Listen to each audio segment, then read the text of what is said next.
बिस्मिल्लाहिर्रहमानिर्रहीम। अस्सलाम वालेकुम। क्या हाल आप सबका? आप ठीक हैं? अच्छा जी, आज का हमारा लेक्चर है punishment, types of punishment, kinds of punishment. Paper point of view के हवाले से ये बड़ा इंपॉर्टेंट क्वेश्चन है। पेपर में ये अक्सर क्वेश्चन आ जाता है, इसलिए ये लेक्चर आपने सारा सुनना है, इसको समझना भी है। पीपीसी का सेक्शन 53 है पनिशमेंट। अब 9 तरह की पनिशमेंट होती हैं। There are 9 kinds of punishment in PPC. Number first है जी किसास। किसास अब कहते हैं द वर्ड किसास has been defined as punishment by causing similar hurt at the same part of body of the convict. किसास का मतलब है कि अगर आपने किसी बंदे का हाथ काट दिया है तो उसके बदले में आपका भी हाथ काटा जाएगा। अगर आपने किसी बंदे का कान काट दिया है तो उसके बदले में भी आपका कान काटा जाएगा।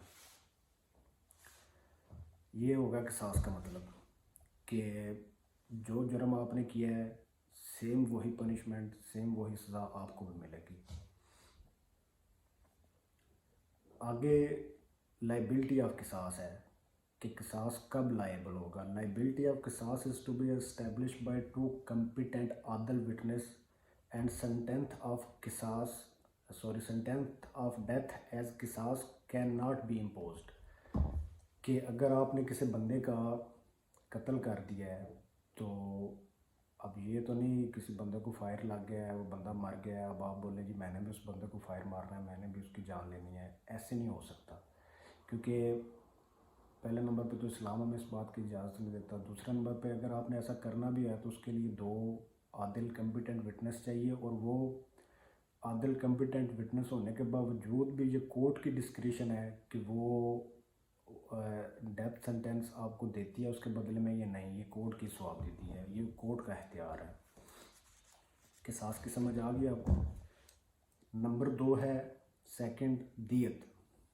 दियत, अब दियत जो है वो अमाउंट है एक, कि आपने अगर किसी बंदे को किसी बंदे के साथ ज़्यादती की है या किसी बंदे को हर्ट किया है, या फॉर एग्ज़ाम्पल आपने किसी बंदे की टांग तोड़ दी है, तो उसके बदले में अगर वो बंदा राज़ी हो जाता है कि आप हमें दियत दे दें तो जी मैं आपको माफ़ कर दूंगा, मैं आपके ऊपर केस नहीं करूँगा, तो उस लिहाज से फिर दियत आ जाएगी। और दियत की जो वैल्यू है वो सेक्शन 323 पीपीसी में लिखी हुई है, जो कि 30,630 ग्राम सिल्वर से कम नहीं होगी किसी भी तरह से। 30,630 ग्राम सिल्वर की जितनी वैल्यू बनती है उतनी वैल्यू दियत की होगी। उससे ज़्यादा हो सकती है, उससे कम नहीं हो सकती। दियत भी क्लियर हो गया जी। नंबर 3 है जी अर्श।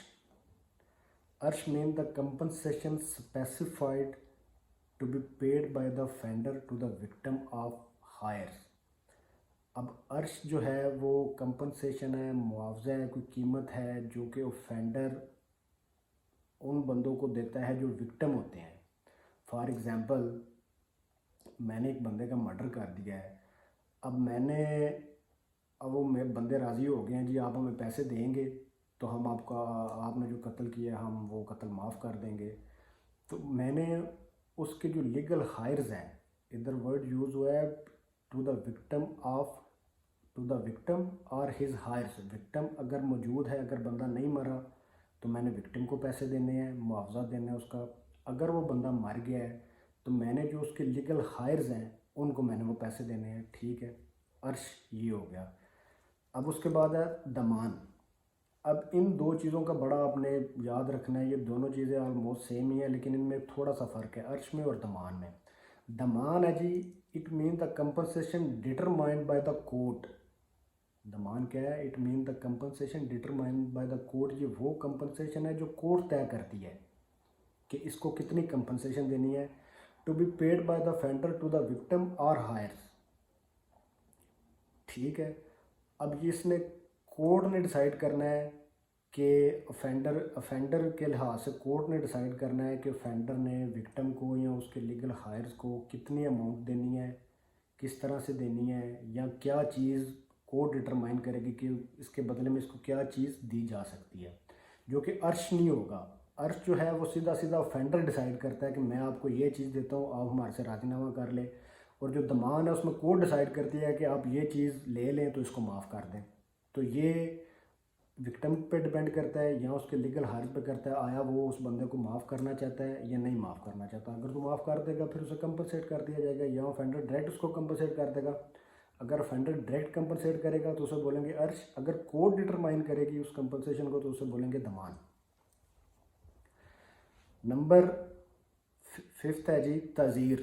اب تعزیر سمپل سا لفظ ہے، ٹھیک ہے، امپریزنمنٹ فار لائف ایز تعزیر، imprisonment for 10 year as a تعزیر، ٹھیک ہے۔ اب کوئی بھی آپ کو سزا 5 سال کی ہوتی ہے، 2 سال کی ہوتی ہے، 10 سال کی ہوتی ہے، وہ having regard to the fact and circumstances ہوگی، حالات و واقعات کو دیکھتے ہوئے آپ کو سزا ہوگی، تو وہ ایز اے تعزیر ہوگی۔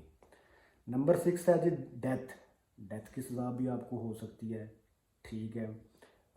ڈیتھ کی سزا جج کا اب یہ ثواب دیدی اختیار ہے کہ وہ آپ کی سزائے موت کو یا ڈیتھ کی سزا کو وہ لائف آف امپریزن میں بھی کنورٹ کر سکتا ہے، یا آپ کو ڈیتھ بھی دے سکتا ہے۔ نمبر 7 ہے جی imprisonment for life. Imprisonment for life, imprisonment for life کا مطلب ہے کہ عمر قید۔ آپ کو جی جج نے عمر قید کی سزا سنا دی ہے تو ایک کائنڈ یہ بھی ہو جائے گی۔ آگے نمبر 8 ہے جی imprisonment which is of two description namely. اب امپریزنمنٹ 2 طرح کی ہوتی ہے، ریگوریس امپریزنمنٹ یا سمپل امپریزنمنٹ۔ آپ نے اکثر سنا ہوگا کہ کوئی جج جب سزا دیتا ہے تو وہ کہتا ہے جی اس کو قید بامشقت 10 سال کی سزا سنائی جاتی ہے۔ اب قید بامشقت کا مطلب ہے کہ اس نے محنت کرنی ہے، اس نے ادھر کو کام کرنا ہے، یہ نہیں کہ صرف اسے جیل کے اندر بند کر دیا ہے تو یہ سارا دن سو رہا ہے یا ویلا بیٹھا ہوا ہے یا کھانا کھا رہا ہے، نہیں، اس نے کام بھی کرنا ہے۔ وہ rigorous imprisonment with hard labour. Hard labour مطلب کوئی آپ کو پہاڑ کھودنے پہ لگا دیں گے یا کوئی آپ کو کوئی سرنگ نکالنے میں لگا دیں گے، لائک آپ سے کام کروائیں گے، تو یہ امپریزنمنٹ کی ایک کائنڈ ہے، ٹھیک ہے۔ جو آپ کو امپریزنمنٹ ہوتی ہے وہ آپ کو سمپل بھی ہو سکتی ہے اور ریگوریس بھی ہو سکتی ہے۔ یہ 2 آپ نے چیزیں یاد رکھنی ہیں۔ امپریزنمنٹ میں 2 چیزیں ہیں، imprisonment rigorous imprisonment with hard labour and simple imprisonment. یہ دونوں آپ نے یاد رکھنی ہے کہ کوئی بھی مجرم ہے اس کو یہ دونوں سزائیں ہو سکتی ہیں۔ نمبر 9 ہے G for feature of property. For feature of property مطلب آپ کی جائیداد ضبط کر لی جاتی ہے۔ فار ایگزامپل ایک بندے نے مرڈر کیا ہے، مرڈر کے بعد وہ کہتا ہے جی میں نے جس بندے کو اس نے مرڈر کیا ہے بندہ مر گیا، اب اس کے لیگل عرض کہتے ہیں جی آپ ہمیں اتنی رقم دے دیں تو ہم آپ کو معاف کر دیں گے یا چھوڑ دیں گے۔ تو وہ بندہ کہتا ہے جی میرے پاس تو اتنی رقم نہیں ہے، ٹھیک ہے، یا میں ان کو اتنی رقم نہیں دے سکتا۔ یہاں ایک بندہ کہتا ہے میں ان کو 50 لاکھ دیتا ہوں، بعد میں مکر جاتا ہے، وہ کہتا ہے جی میرے پاس 50 لاکھ ہے نہیں، تو اس سلسلے میں کورٹ اس کی جائیداد ضبط کر لے گی، اور جائیداد ضبط کر کے یا وکٹم کو دے دے گی اگر وہ زندہ ہے، تو اگر وہ مر گیا تو اس کے جو لیگل ہائرز ہیں کورٹ ان کو اس کی یہ افینڈر کی پراپرٹی جو ہے وہ قبض کر کے ضبط کر کے وہ لیگل ہائر کو آگے ٹرانسفر کر دے گی۔ نمبر 10 ہے جی فائن۔ فائن بھی اب آپ کو ہو سکتا ہے، فائن سیدھا یہ بھی سزا کی قسم ہے، اگر آپ نے کوئی جرم کیا ہے اس کا جج آپ کو فائن بھی کر سکتا ہے، ٹھیک ہو گیا جی۔ اب یہ تھی کائنڈ آف پنشمنٹ۔ یہ پیپر پوائنٹ آف ویو کے حوالے سے بڑا امپورٹنٹ کویسچن ہے، پیپر میں یہ کویسچن بار بار وہ آتا ہے کہ what is kind of punishment, how many kind of punishment in the PPC، types of punishment. تو یہ کویسچن آپ نے اچھی طرح سے سننا بھی ہے، اس کو سمجھنا بھی ہے۔